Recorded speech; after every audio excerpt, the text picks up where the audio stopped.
all the moms in the world, let's chat it up. We're talking competitions, uniforms, and all of the above. It's the Cheer Mom, yes, the Cheer Mom podcast. Cheer Mom, yes, the Cheer Mom podcast. Cheer Moms, your podcast is on.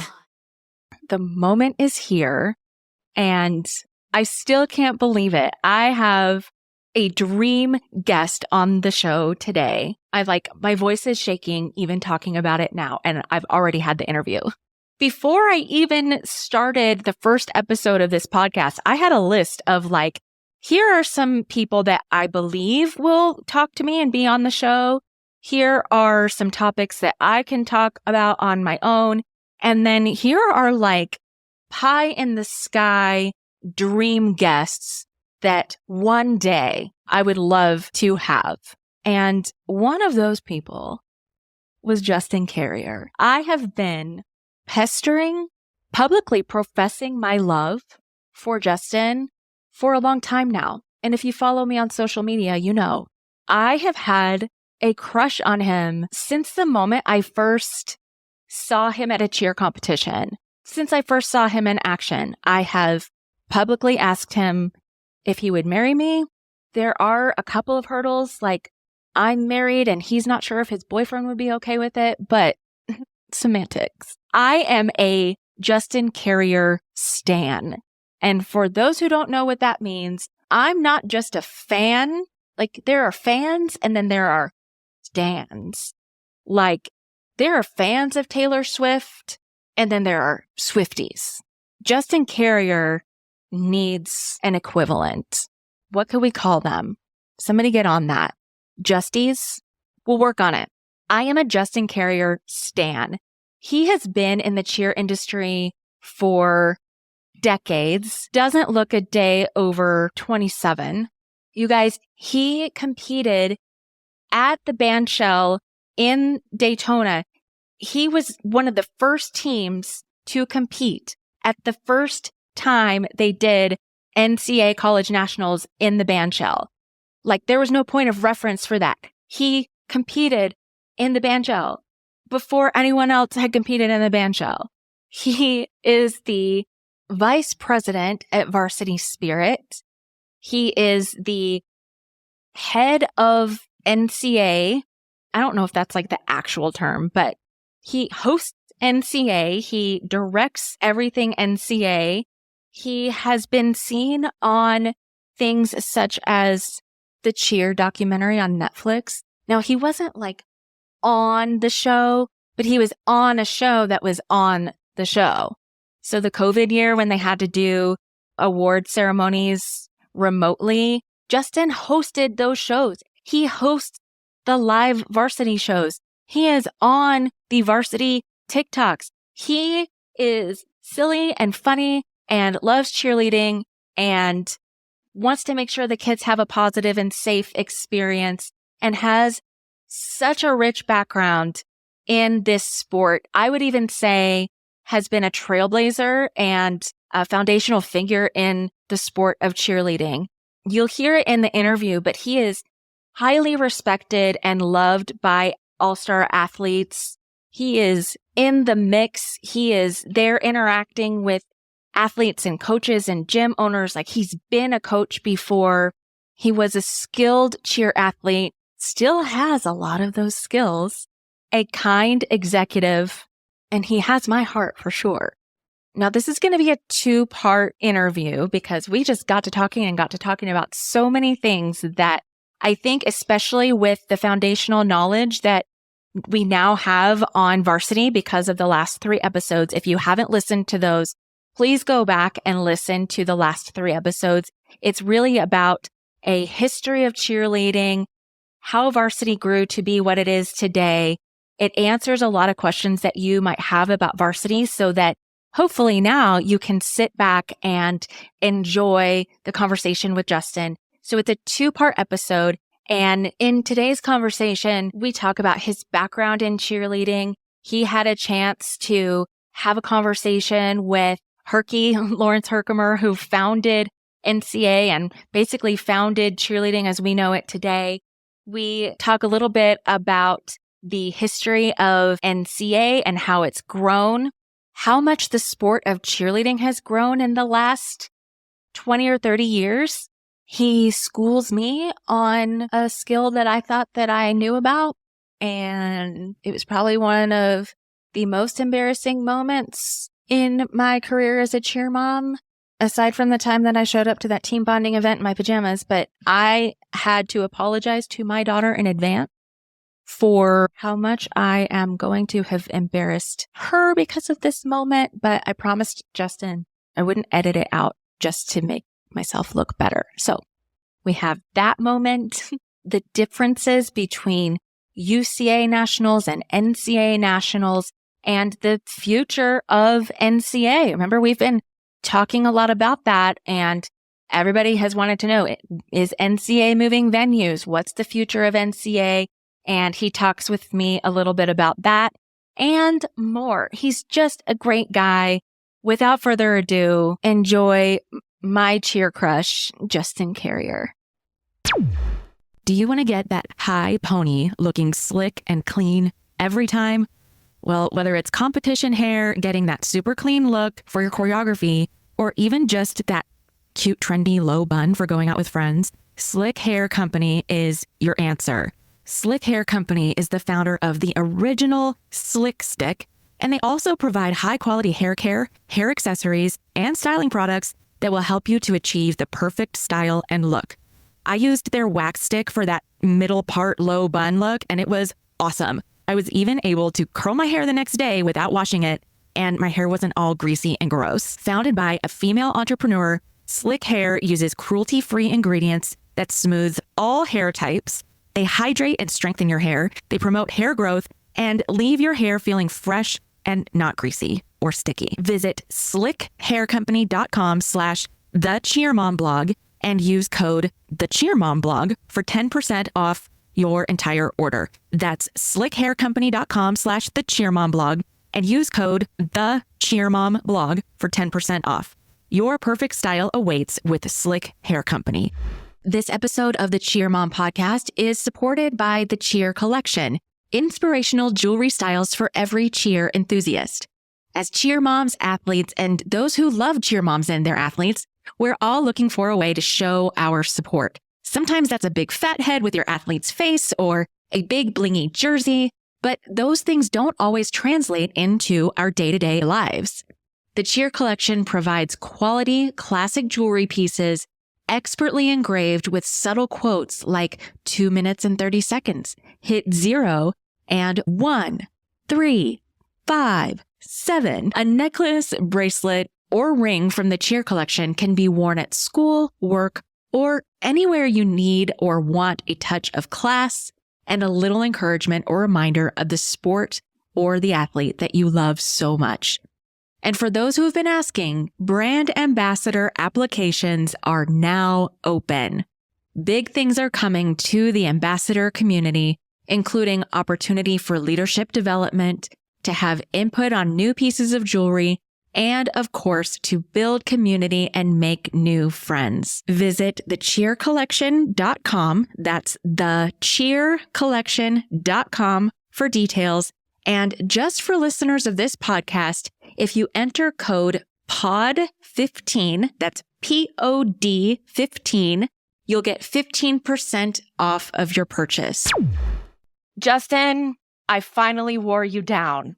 People don't know this, but I've been bugging you about this for a really long time. And so I don't know if you finally just got tired of me and like, let's get this lady off my back, but I don't even care. We're both old enough to know. Do you remember that show Family Matters with Steve Urkel? Yes. And he's like, I'm wearing you down. That's how I feel. No, don't. It's not, you did not wear me down. I have to build trust and history with somebody before I sit down with them. And so we just had to get there. We just had to get there. That makes me feel even more special that we have a history. We have history. We have history. at least 2 selfies together that I plan on blowing up and framing here. I'm working on like the studio backdrop here, and I'm going to put like pictures and things. And so I might even send you a print to autograph. I'm not kidding. I'm not kidding. I'm in tongue in cheek about a lot of stuff, but I am a true stan, as they say nowadays. Stan. I love that. Stan. I appreciate it. I don't think that you need an introduction, but I've heard it said of you that cheerleaders of this generation don't have a major memory of cheer without you in it. And I think that that is such a cool position to have in an athlete's life.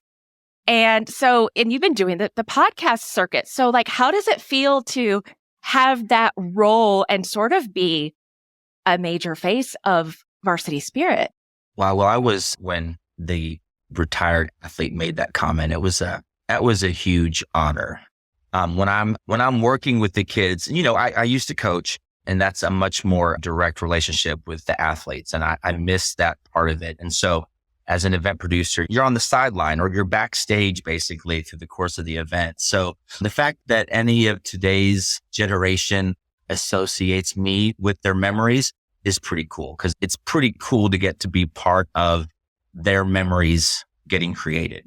And you have a very long history with cheer and many years. Lots of many years. And I know your history, but my listeners don't know what a carrier stalker that I am. So rather than me telling you your stories for the sake of my listeners, give us some background on how you started in cheer and how you got to this place of being vice president at Varsity Spirit. Yeah, so I started cheering. Well, I started as mascot. Well, the truth is I wanted to be a cheerleader. I was too embarrassed to do it in high school, but I wasn't too embarrassed to be a mascot. What mascot was it? What animal? Rocky Ram. Well, it was the Ram. The mascot's name was Rocky. Alief Elsick High School in Houston. I think they created that mascot shortly after the Rocky movies were popular. That's a long time ago. So I was Rocky Ram. I didn't really want to be a mascot. I wanted to be a cheerleader. So I went to summer camp as a mascot.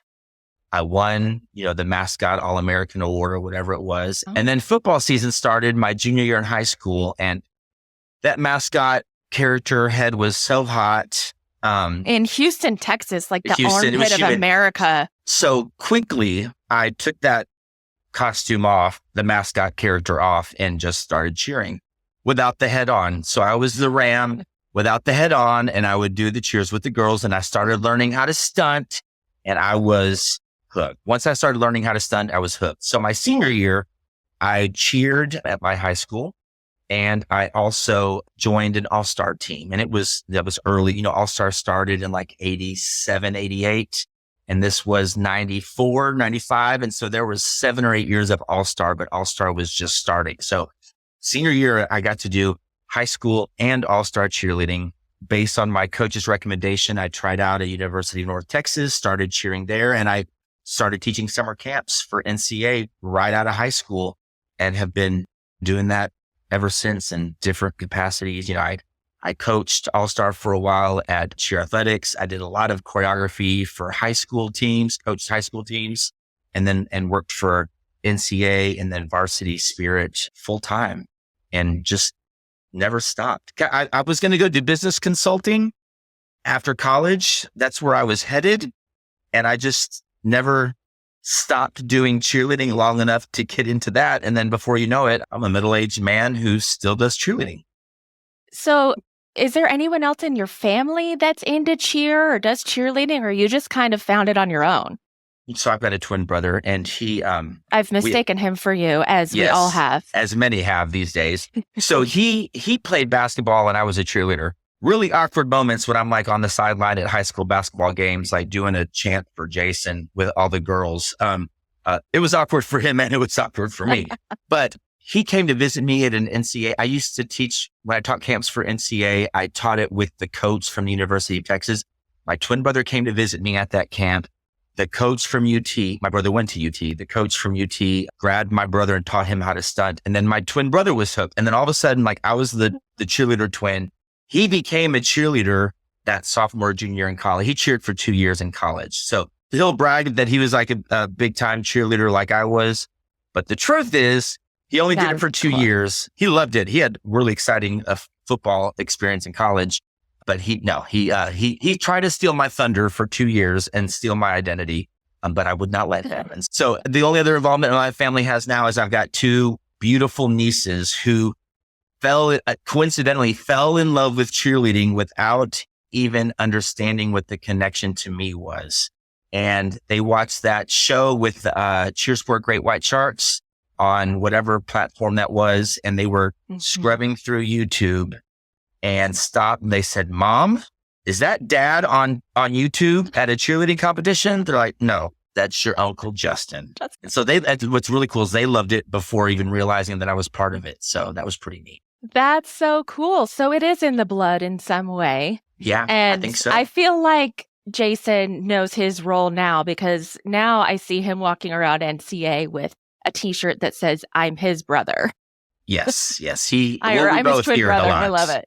I love it. You're a cheer celebrity, no doubt. That's funny. So you've been involved in NCA for a very long time, and I'm fascinated with the history of Varsity Spirit, but even beyond that, the history of NCA, UCA, Lawrence Herkimer, who they call the father of cheerleading.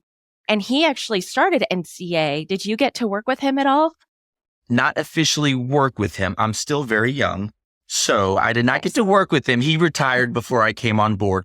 By the time I started working for NCA, he was still doing award ceremonies. He would pass out the trophies on the arena floor. There was one time in 2007, 2008, 2009 where I got to sit down with him and interview him for, oh my gosh, it wasn't even called Varsity TV back then. It was called Varsity Wired. And it was a really, really cool experience to get to sit down and talk to him. It was his vision that created the activity of modern day cheerleading. It looked very different before he got involved, and he created NCA, and he loved the company and he loved the athletes and he loved the kids. And so it was really cool getting to sit down with them. I saw him one time right before he passed. He passed in like the summer of 2015, and he came to NCA Nationals that February before that. And I got to introduce him on the arena floor. He had a standing ovation from everybody up in the stands. It was really, really cool. And then of course he passed away shortly after. So I didn't get to work with him, but I definitely got to meet him and hear about his vision for the activity and what it turned into. Yeah. What was he like, and what was it like to sit down and hear about his vision? Well, it started, first of all, he was so humble. He's so humble. He just loved working with the kids, and he turned it into much more of an athletic activity compared to what it had been. And he led cheer and chant class, and he could flip. And that was a really, really big deal back then. But he showed up to nationals always so impressed with how far the athleticism had changed and how much more advanced the athletes had become over the years. It was always really cool to get to talk to him. Well, and that I feel like has exponentially advanced even since 2015. I mean, especially in the last 20 years, I'm going to age myself, but I have friends who did all-star cheer in high school, and they said the hardest skill we did in 2001 was, I think, a full. And so just the fact that it has grown so much is really cool to see. Yeah, I remember one of the first times we put out a rubric scoring system. In order to get into at that time, the high range for stunt difficulty, you had to do a full up. And the advanced elite teams, level 5 or level 6, you had to do a full up. And the coaches were like, "What are you expecting of these athletes if you need them to do a full up?" And now the same elite teams wishes that all that was required was a full up, because and that was 15 years ago. The sport continues to evolve and change for sure. I keep saying that, especially these world's teams, the reason why coaches get so hyped about it is because these athletes are doing things that are just not expected to be humanly possible, and yet they are attempting it. It's amazing when I watch them perform, when I watch athletes compete on the arena floor at NCA or whatever. I always think to myself, do they have any idea how good they are? Like, these athletes are incredible. It's probably good that they're not aware of how talented they are. I don't know if that would stifle their own potential, but what they're putting on the floor is every year is jaw dropping. And I don't think that's going to slow down. I don't think we're going to turn a corner where it levels off and the athletes become less skilled or plateau. I think they just continue to amaze me. I'm so proud of what they are capable of, and it's really cool to get to witness. And back to that legacy that Mr. Herkimer built.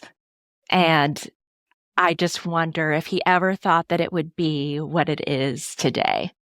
I don't know. He's responsible, and then NCA was responsible, and Varsity Spirit's responsible for creating it. You know what I mean? It's a different role.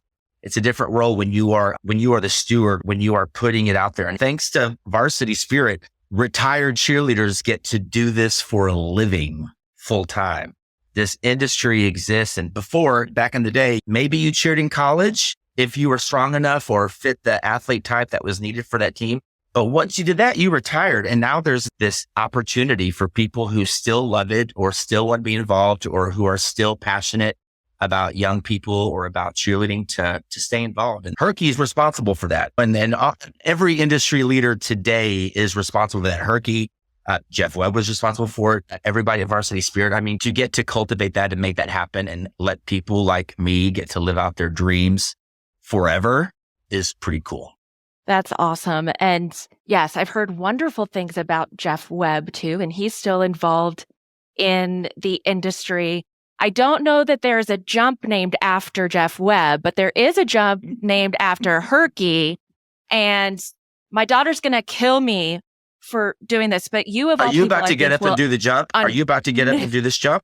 No, I save those for my TikTok videos during like skills camp season so that the cheer world knows what these skills look like. So, but I'm going to show you this. So this is one of my favorite. I don't know if you can see it. I feel like I'm Jimmy Kimmel right now or like Jimmy Fallon. This NCA photo, this is my daughter doing it, right? So it's I'm the best jump. Can you see it? It's a really good jump. I do need to correct you. It's not a Herky. It's not a Herky. It is a front hurdler. A okay, Herky is very specific. You have to correct me on this. See, now I'm going to cut this part out. I'm not going to get up and do it, but a Herky has to be in this position, arm in a fist, arm on your hip. And I'm not going to do the legs, but it has to be the arm on the hip like that. Oh, technically. Now, side hurdlers are sometimes called Herkies, but a true Herky. Well, I'll have it's still a really good jump. It is. Okay, I'm going to look it up. I'm gonna look it up. Thank you for correcting me. See, this is why you have to include this in the podcast for transparency. You're right. You're right. Transparency. I try to make my guests look good and I try to make myself look good, but this is, yes, you're right. Transparency. And like listeners, you guys think that I'm educated. I don't know what these things are. I barely know what a full up is. And I'm like talking to Justin. Oh my gosh, a full up is so easy. And if you're wondering what a full up is, once. I do know that. You do know that. Okay. But, if your kids are like describing their pyramid skills to you and you're like, yeah, okay, yeah, you are not alone. If you have no idea what they're talking about. And maybe one day you too will be able to show a picture of your daughter to the vice president of Varsity Spirit. But I digress. Yeah, my daughter's going to be even more embarrassed. It's like, oh my gosh, that's not even a Herky, Mom. Why do you have pictures of me framed of me jumping? Well, it's cool having the logo. First of all, she did a good job on the jump. And the logo behind her is pretty cool. Well, hats off to your photographers. Those cheer event photographers are just incredible. And that's another avenue that these lifer cheerleaders that they've retired, but then they become things like photographers. And it takes a very special, as a photographer and a cheer mom, it takes a very special kind of person to anticipate a photograph like that. And you have to know the cheer routine to be able to capture the action shots that we all love and enjoy. So back to talking about NCA. So NCA came first, and then I believe Jeff Webb created UCA. Is that right? Yes. Okay. So fast forward many decades, we still have NCA and UCA now, and All Star is All Star, but there's the NCA College Nationals and the UCA College Nationals, and same for high school. So when it comes to that, how do you describe the difference between the two, and how do they coexist in the same sport? Well, and there have been rumors about, even since I was in college, about, oh my gosh, I bet they just go down to one national championship. And that's never happened, even since the merger, obviously. The truth is that both brands have such huge legacy, history, tradition, that they're just different. And you've got two parts of the market or the community that everybody has a preference. Luckily, the two are different enough that there is a legitimate choice there. You've got UCA College Nationals that happens in Florida at Disney World, which is an awesome experience, obviously, in itself. And you've got NCA College Nationals in Daytona Beach, which is a unique, one-of-a-kind experience. One happens in January, right around MLK weekend, and the other one happens at the very end of the season in April. And if you've been to both, they are different. And everybody's got their preference. And so it's been cool to see that both can coexist. And by the way, having two takes no legitimacy away from the winning team at either of them. I'm excited to be able to say that, like, when you win NCA College Nationals, you are the national champion. And when you win UCA College Nationals, you are the national champion. So it's been cool to see both thrive and be so successful, even post-merger. Well, and you're so right that people have a preference. When my daughter was looking into college cheer, and as I talked to cheer moms whose kids are doing the same, it's like, well, are they this college? Are they NCA or are they UCA? Because that matters to them and their preference and their skill set. And they're completely different routines in a lot of ways, the NCA versus UCA. It's not just, I don't think that you can, and correct me if I'm wrong, I know you will, I don't think you can put on an NCA routine at a UCA college event and vice versa and have the same outcome. For game day routines, you can. Okay. But for the performance or traditional routines, you're right. And I would imagine that each style would not score well on the other score sheet. Now, in game day, where like that philosophy really transcends UCA or NCA, it's basically sideline cheerleading. You could be successful both places there. But not with the performance routine. And that's great. I mean, people have options and people have choices, and more power to you. I'll be at both. So whatever you want to do is great. Like, oh, no matter what, I'll be there. You should have like a timeshare in Florida. We all should. I felt that way last month for sure. Yeah. Well, and I think game day certainly got some side-eye criticism, I think, when the division first came out, at least in high school, if I'm remembering correctly. But I like it. I mean, I first was like, I don't know about that, but I like it because it's very nostalgic. And it's something that I think more people can really understand when it comes to a cheer routine. Absolutely. I mean, sideline cheerleading, that's inherent in what cheerleading is. Now, obviously, All Star has moved away from that, and that's fine. But like, we can't forget our roots. We can't completely abandon the essence of what cheerleading is, and that is sideline. And the great thing about those game day divisions that were added to school cheerleading is it gives so many more athletes the opportunity to participate. And you can bring your material. You don't have to hire an expensive choreographer. You can bring things that you do to get your crowd excited to competition. So it's been amazing. I'll tell you, in Texas adding game day to our competitions and the rise of like the UIL state championship has made sideline cheerleading better in Texas. I've seen, because once you compete in game day, it means that you are reinforcing those skills on the sideline. And so I've seen going to competition in game day has elevated what these athletes are doing on the sideline on Friday nights at Texas football games. I love that. Just when we thought that Friday Night Lights couldn't get more exciting, we up the ante, or you up the ante. Yeah, it's fun. It's a lot of fun. Okay, so let's move on to NCA All Star. Now, I think one of my first emotional memories of a very skilled cheer routine was my daughter was streaming NCA. We didn't compete there that year. And it was Senior Elite performing in the arena. What was that? 2018, 2019, with that song, that music that went viral. And she was kind of watching it in the background. And I was like, are you watching a cheer routine? Like, there are thousands and thousands of people singing their music. And I did not know what a Senior Elite was, but I got emotional because I'm like, what is this? What is this competition?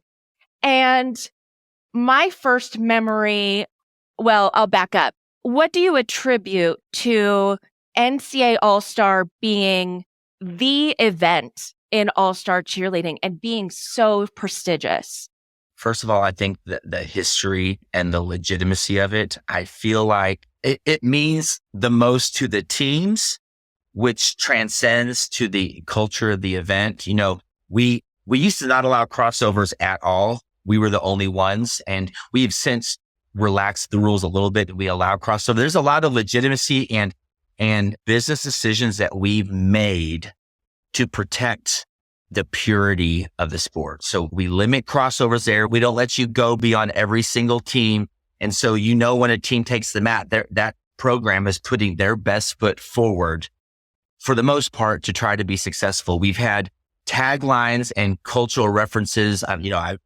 The work is worth it is a tagline we've been using for the last 10 years. And that means something to us. You know, we do cheerleading competitions every weekend and week in and week out. And it's important every once in a while with at least some of those events to have those events stand for something and mean something. It's something special in the air.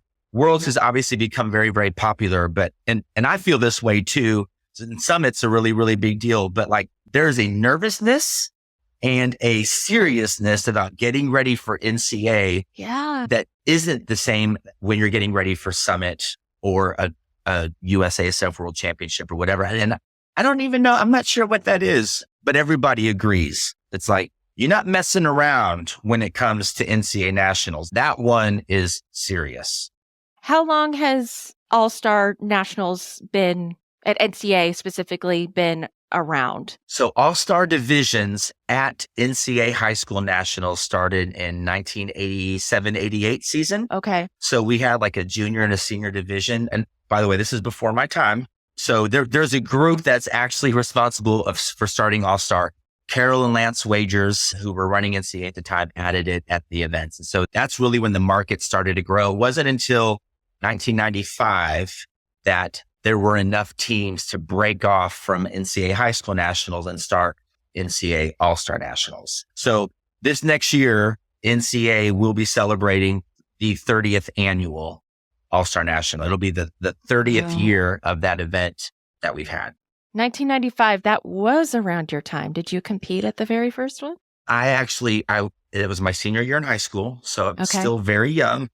Yes.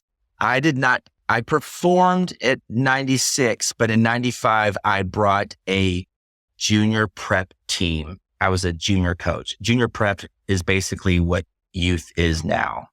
Acro Cheer All Stars out of Houston, Texas. We did not make finals. There were like 60 teams in our division. It was a very good experience, but that was the first NCA All Star Nationals. It was pretty cool. And it was the first time I ever stayed in a hotel away from my parents. I remember thinking like, this is like what being an adult is like.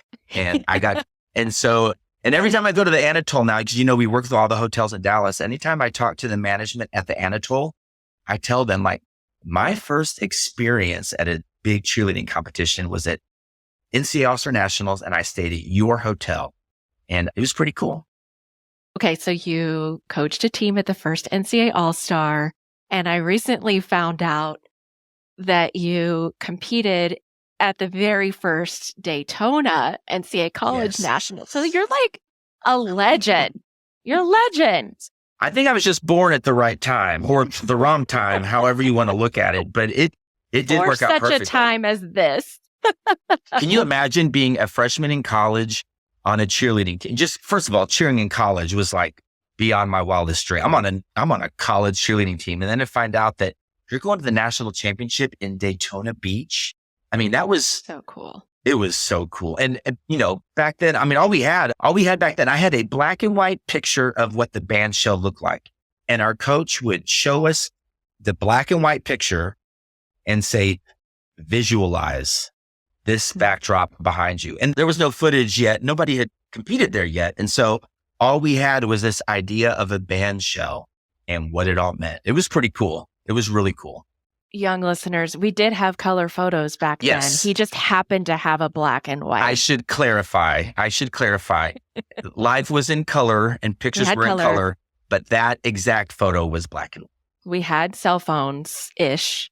Ish, yes. No, we couldn't do videos on our cell phones. Okay, I'm going to get down a whole rabbit hole here. Okay, so my first memory of you made such an impression on me, and I get silly and tongue-in-cheek on social media, but truly, it was my first NCA, and I'm like, okay, what is this all about? Like, we're going to do the whole experience. So we go into the arena, and we're watching World's teams, and of course, my daughter and her friends want to see all of their big favorite teams, and the arena, of course, starts to get very crowded, and, my daughter's like, we got to get there several hours before we need to be there because we won't get in. And I'm like, what are you talking about? Like, this is cheerleading. Why is this going to be a problem? Like, well, but I followed along. We're sitting in the arena and we're minutes before, whatever, fill in the blank, whatever famous world's team. And you are emceeing the competition as you do.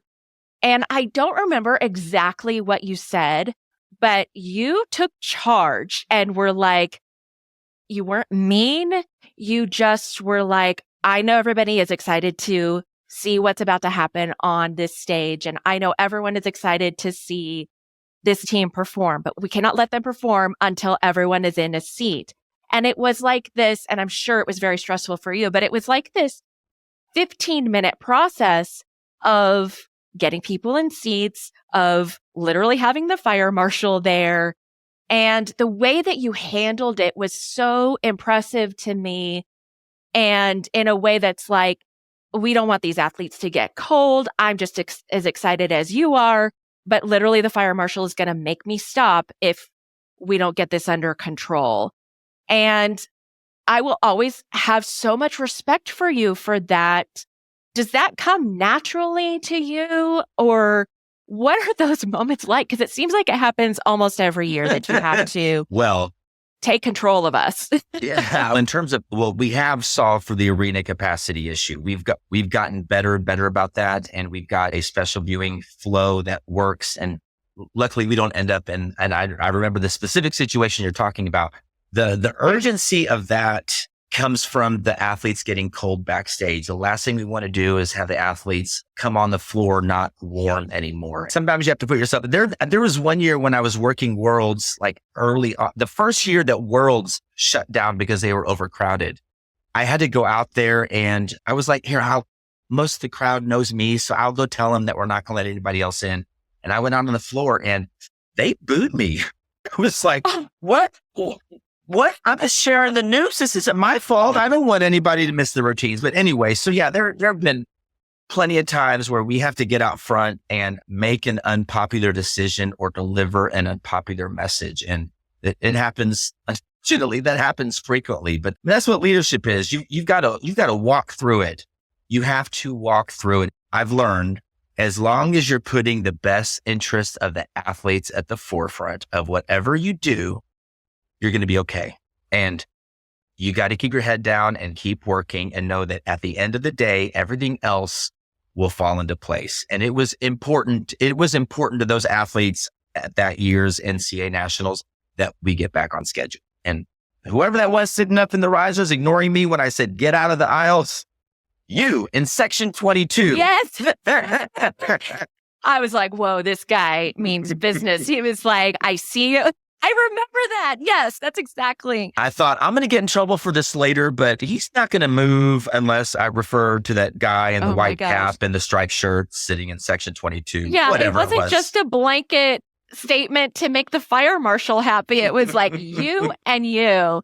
But you are so good at making it relatable to the crowd by saying, hey, this is not just about kicking you out or me not getting in trouble. This is about the athletes, and you guys relate to, do you want to get cold before your routine? And do you want to see your favorite athletes perform? Because they're not going to get to perform until you sit down. And I think that people understand that now. And now that I have been to NCA several years, people get it. And the athletes are like, hey, like, if we don't get in, we don't get in. And they take it very seriously because they know that the competition will be potentially delayed because of them if they don't follow the guidelines. Yeah, like I said, the athletes come first. And that so great. I figured I'll get in trouble for this later, but for now, I need him to move. Did you get in trouble later, Justin? No, I did not. See? Ask for forgiveness. Sometimes you don't even need it. Exactly. So speaking of the arena, like I said, I get it. And now my daughter is retired and I still want to be at NCA. If I'm not there, there's this sense of FOMO. If anybody is there, it's a huge prestigious event. And then you get inside the arena and you just can't explain the electricity and the magic that happens in that room. And I'm not just talking about TGLC, Senior Elite, Cheetahs, Stingray All Stars. Every Worlds team experiences some level of magic that is the NCA arena. And I had the privilege of getting to sit on the floor in those bleachers one year. And it's a core cheer memory of mine. I will never forget sharing that experience with my daughter. You've been doing it for so many years. Does that ever get old for you?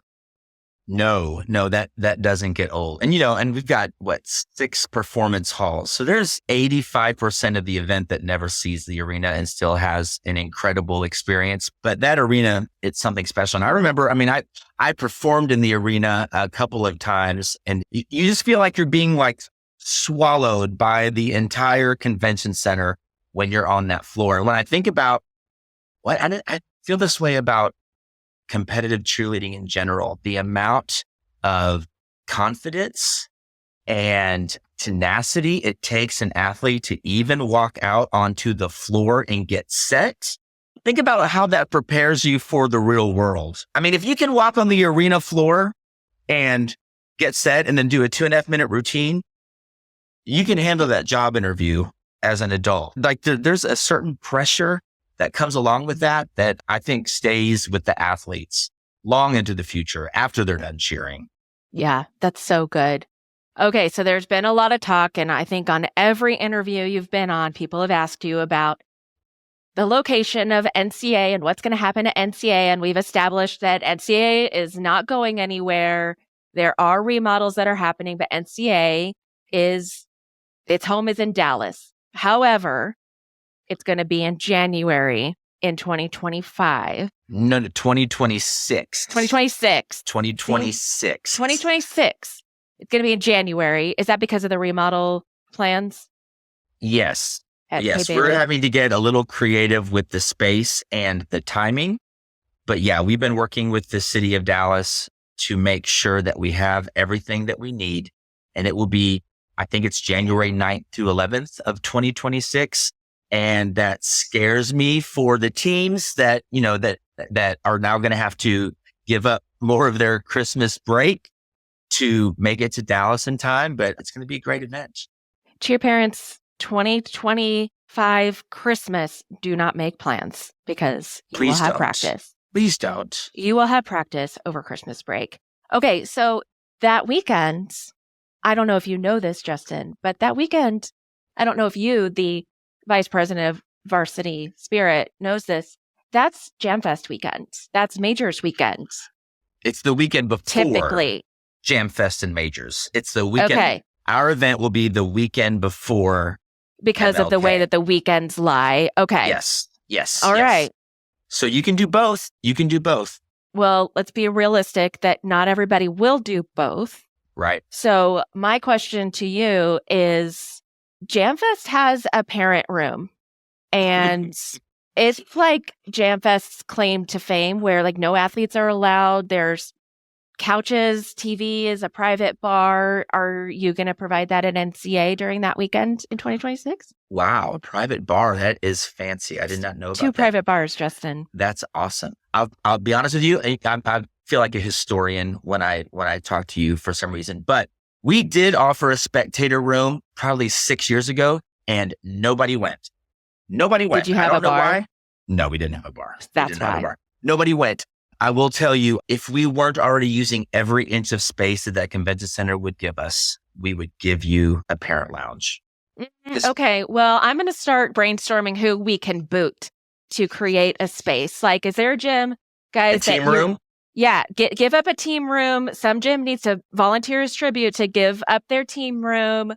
Or, I'm not going to call out any of your corporate partners, but maybe I need to start getting on the phone to some of them and say, listen, you're going to get a lot of traffic if you provide this instead of what you normally do. So that's we'll see what happens. My new campaign. We'll see what happens. Okay. So you are vice president of, your official title is All Star Experience. Is that right? It is now Competition Experience. Vice President of Competition Experience for Varsity Spirit. So congratulations. Oh, thank you. What does that... to me, that there's an obvious inference that means you want the athletes, of course, the athletes come first, the athletes to have a good experience. I would imagine you want the coaches and gym owners to have a good experience so that they keep coming back. What else do you measure experience with? Well, first of all, experience is all the new products and offerings. The league that we do is part of the experience on site at the event, and it's the experience of the athletes throughout the event. Our goal and experience, because I grew up in All Star too, so I've lived the experience, but our goal is to create a lasting impact that extends beyond the competition floor. I mentioned it earlier. We want everybody to have fun at our events. We want parents to have all the room in the world to lounge around and have a great experience at our events. But we take more pride in those lasting benefits. Cheer it enables athletes to build confidence, collaboration, community. We did a study, or we had a study done by a third party. I don't know if you've seen it. I know you hang out on Varsity's website sometimes, but we did a study. Have you seen the study that I'm about to talk about? I have not, but I'm rest assured I will look it up. But I do hang out on Varsity's website more than sometimes. We want you to, and we want you to. But the study was really cool. It makes me so proud of our sport and what we do. They surveyed or interviewed 3 groups: retired cheer athletes, retired athletes that were not cheerleaders, and then people who were never athletes. And it measures their physical well-being, their self-esteem and perceptions, how they handle adversity, and their wellness in the workplace. Like, you're an adult now. How are you experiencing life as an adult? And what's really cool, if you look across the different areas, retired cheerleaders scored higher in every category. And not by a little bit, but by a notable margin. People who were cheerleaders are happier in the workplace. People who were cheerleaders, they handle adversity. They got less self-esteem issues. And again, cheerleaders or retired cheerleaders, retired athletes, and then people who weren't athletes. And it's really, really cool to see the trend in what cheerleading does. And so, to get back to your question, I'm in charge of and we are in charge of the experience on site at the events. But what those experiences lead to for these kids, you can't even measure it. You can't even measure it.